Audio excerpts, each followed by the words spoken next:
नारद जी का जैसे ही व्यास जी ने दर्शन किया तो बड़े प्रसन्न हो गए कि आज मेरे द्वार पर नारद जी आए।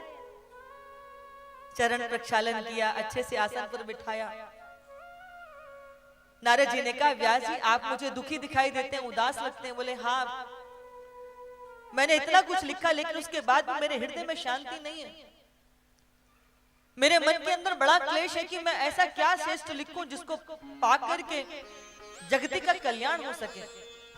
तब नारद जी ने उनको अपने पूर्व जन्म की कथा श्रवण कराई। बंधु, नारद जी अपने पूर्व जन्म में एक दासी के पुत्र थे। जन्म लेते ही कुछ समय के बाद पिता का साया शीश पर से उठ गया। माता जो थी अनेक ब्राह्मणों के घर में कार्य करती थी और उस काम को करने के बदले में जो भी भोजन प्राप्त होता अपने पुत्र को खिलाकर के स्वयं पाती थी।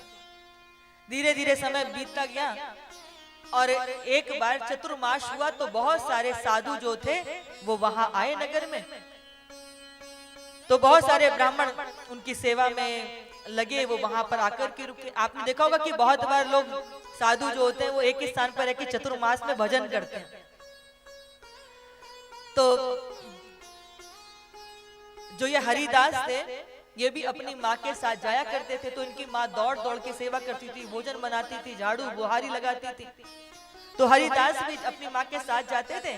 तो आपने देखा होगा कि जब आप किसी के पास जाते हो तो धीरे धीरे आपका परिचय हो जाता है, नाम पता चल जाता है और फिर इतनी ज्यादा आपकी उनके साथ जुड़ाव हो जाता है कि वो फिर बात बात में आपका नाम लेकर के आपको पुकारने लगते हैं। तो यहाँ सारे साधु हरिदास को पुकारने लग गए। नारद जी का नाम था हरिदास। हरिदास जरा आसन तो लाना, जल तो लाना, हवन के लिए समिधा तो लाना, साकल्य तो लेके आना, अरे ये उठा के लाना, वो उठा के लाना, तुलसी की मंजरी लेके आना। और हरिदास उन साधुओं की के दौड़ दौड़ कर कार्य को करने लगे। हरिदास हरिदास। और बाद में जब सारे साधुओं को प्रसाद ग्रहण करा देते तो उनकी जो पत्तल में, जो भोजन की थाली में जो भोजन बचता उसको झूठा नहीं कहते, उसको क्या कहते हैं? शीत प्रसादी। फिर उसकी माँ और हरिदास उसको प्रेम से ग्रहण करते करते करते सेवा समय बीतता चला गया। सत्संग भजन में इतना आनंद, और जब आनंद के पल होते ना समय ऐसे उड़ता है जैसे हथेली से, कहते ना हथेली पर जैसे देखते देखते समय उड़ जाना, सरसों उग जाना। जाने का समय आ गया। अब जैसे ही जाने का समय हुआ तो हरिदास बड़े दुखी हुए। जाकर के संतों के चरणों में विनती करते कि आप अपने साथ मुझे लेके जाना, नहीं तो मैं जी नहीं पाऊंगा। और हरिदास की माता कहती है कि मेरे जीवन का एक ही आधार तो है मेरा पुत्र, यदि वो भी चला जाएगा तो मैं किसके लिए जीऊंगी, इसलिए आप मेरे पुत्र को लेकर मत जाइएगा। साधु तो बड़े संकट में, पुत्र कहता है कि मुझे ले चलो, माता कहती है कि मेरे पुत्र को मत लेके जाओ। तो हरिदास को संतों ने कहा कि हरिदास, हमारे यहाँ पर जो माता होती है ना उसको प्रथम आचार्य माना गया है, इसलिए अभी अपनी माता की सेवा करो और माता की सेवा करने के उपरांत जब तुम्हें अवकाश मिलेगा तब तुम संतों के साथ विचरण करना। अभी माता ही तुम्हारी प्रथम आचार्य है, इसलिए अपनी माता के अंग संग ही रहो। लेकिन हमारे जाने के बाद भी तुम्हारा चित्त भगवत भजन में लगा रहे तो उसको मंत्र दीक्षित करके भगवान का, नारायण का जो है दर्शन करने का आशीर्वाद दिया। और ये बहुत बहुत देर तक जब करते, नेत्र बंद करके नारायण भगवान का दर्शन करते। जैसे सामान्य बच्चे का चित्त खेल में लगता है ना, पर नारद जी अन्य बच्चों की तरह नहीं, घंटों घंटों वृक्ष के नीचे बैठ करके आंखें बंद करके ध्यान करते।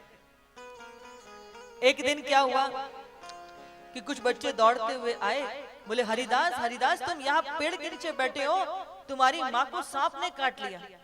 उनकी माँ गाय का दूध दो करके आ रही थी तो घास में सांप लेटा हुआ था, देखा नहीं, पैर पड़ गया, उस विषधर ने डस लिया और माँ के का शरीर छूट गया। हरिदास दौड़ करके आए, तब तक तो माँ का शरीर छूट गया था। हरिदास रोने लगे। और माताओं यहाँ एक बड़ी विचित्र सी घटना घटी कि जब हरिदास रोए तो उनकी एक नेत्र से ठंडा आंसू और एक नेत्र से गर्म आंसू बह रहा था। आपने देखा होगा कि जब आप दुखी होकर रोते हो ना, कष्ट में, विपदा में, पीड़ा होती है, तो जो आंखों से आंसू गिरते हैं वो गर्म होते हैं, आंखों में जलन होती है, ताप लगता है। लेकिन जब कोई खुशखबरी सुनते हो, खुशी का संदेश पाते हो, समाचार पाते हो, तो प्रेम के आंसू आते हैं, खुशी की, प्रसन्नता के आंसू होते हैं। वो आंसू ठंडे होते हैं क्योंकि आनंद में आंखों से बाहर आए।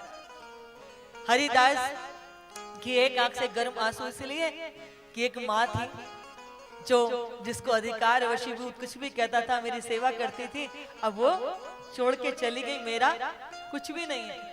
और ठंडी आंख से आंसू, एक आंख से ठंडा आंसू क्यों आया? बोले मेरे जीवन का बंधन थी, इसके कारण मैं कहीं जा नहीं सकता था।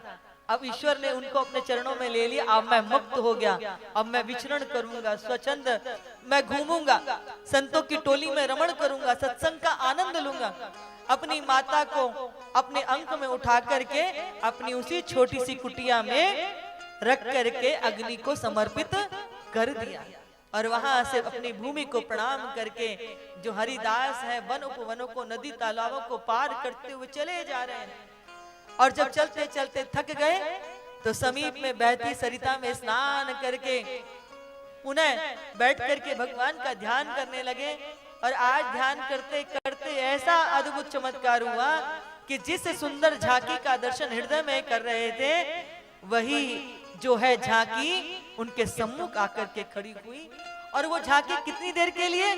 जैसे आकाश में बिजली कड़कती है ना, क्षण में गायब हो जाती है, ऐसे ही वो क्षण में ही झांकी अदृश्य हो गई। हरिदास पागलों की भांति चित्कार करने लगे, भूमि में लौटने लगे।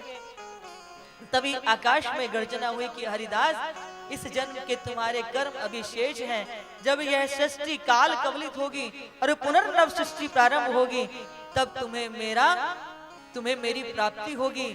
वही दासी का पुत्र हरिदास अगले जन्म में ब्रह्मा जी के मानस पुत्र नारद के रूप में, और बोले कि संतों की उस पावन सन्निधि के कारण मैं दासी पुत्र हरिदास नारायण बन गया। इसलिए आज आप भगवान के, आपने वेद वेदांत में बहुत कुछ लिखा, लेकिन भगवान के गुण रूप पर यदि आप लिखोगे तो उनके गुण सुन करके, उनके रूप माधुर्य की चर्चा सुन करके कलयुग का साधारण से साधारण जीव भी कि हो बकीयम काल कूटम जिंघा से आप यतप्य साध्वी, हाँ, जो अहो बकीयम काल कूटम जिंघा से आप यतप्य साध्वी लेवेम गतिम धातु चिताम ततोन्यम कम्वा दयालु शरणम भजेम।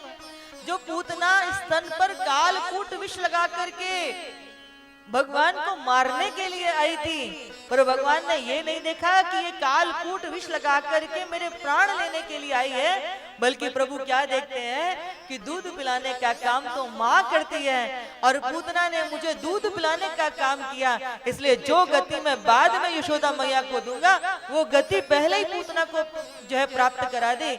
यानी कि मेरे प्रभु हमारे अवगुणों को नहीं देखते, वो हमारे गुणों पर अपनी दृष्टि डालते हैं। वो कितने दयालु होंगे, वो कितने कृपालु होंगे। इसलिए प्रभु के आप गुणों को संसार में गाइए तो लोगों को भक्ति करना सरल हो जाएगा।